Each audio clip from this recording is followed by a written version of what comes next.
Hi everyone, it's John Gualtieri here with this week's PowerShot. We've been talking about the questions we need to be asking during the listing process. We're starting to wind up. I think we've got 3 or 4 more of them. But today I want to talk about pricing and how we need to roll that out. Now, when we get to the listing appointment, if you go back to some previous PowerShots, we should know about what the seller is expecting in price. We really should know that. If we don't know that going in there, it can be very problematic.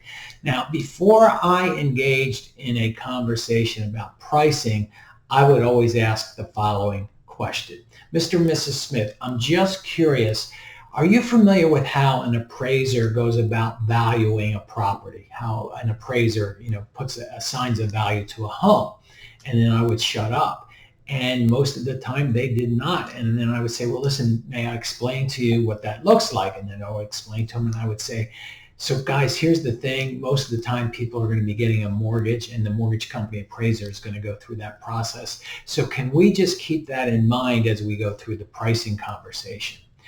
Guys, when you do that, you have set the table to win. You really have. Now, of course, sometimes they're going to refute what you're saying, but you can always roll back to that and say, guys, look, it's not me. It's just how the appraiser is going to roll it out. So today's PowerShot takeaway is simply this.